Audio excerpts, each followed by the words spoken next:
Well, that daily grind. So this progression, this is in the C major scale. We're just starting out with 4, then it goes 2, and then 3.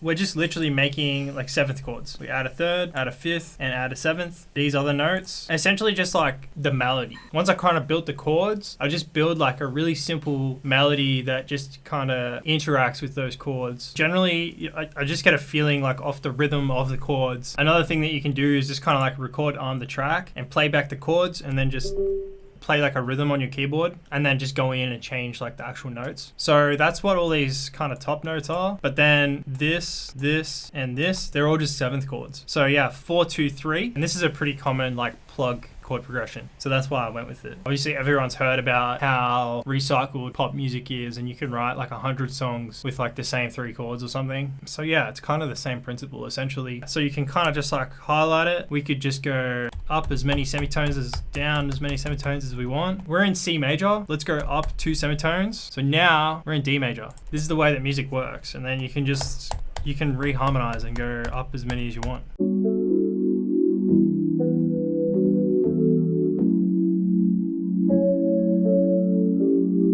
This is actually a really good idea for a video. Good little challenge, but at the same time, I feel like you can make definitely hard beats using stock.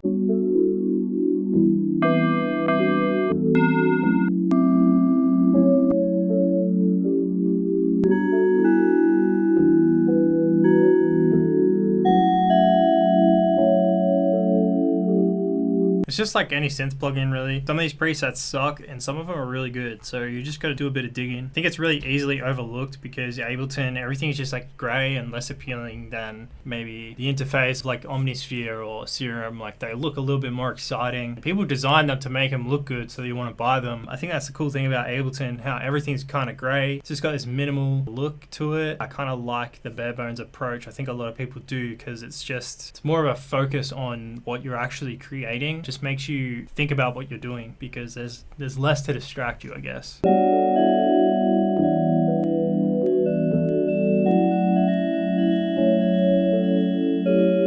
I'm just gonna add this to a group so I have a little bit more control.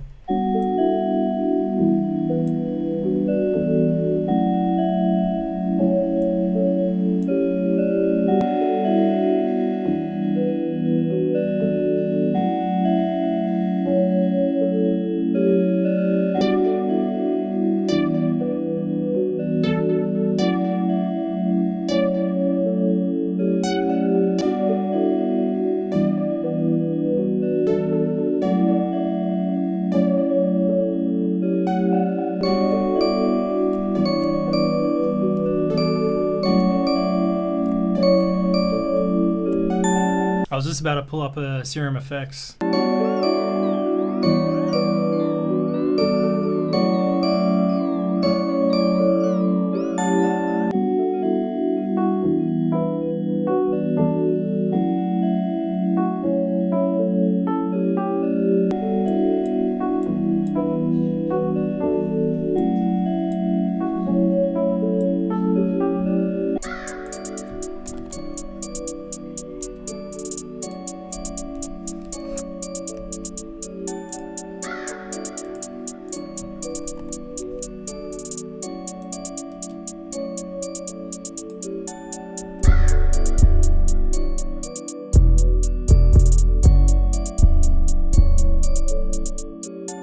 Alright, this is going to be really hard for me, but I'm going to use the saturator instead of my standard clip usually. See what we can come up with.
so there we go. Used stock for all of the synth and obviously stock effects. Built my own rack here just to mix the dry and wet signals. Ableton operator is really good. If you go into instruments and then you search like kind of instruments that you're comfortable with using. Bro, I look kind of sunburnt. I just went for a swim. I think I got fried in the sun. For example, if you use like an E piano regularly, then search like E piano. So you've got all these E pianos. There's a lot here. I suggest not being picky with what instrument it is because there's like different types of instruments, but just more searching like bell.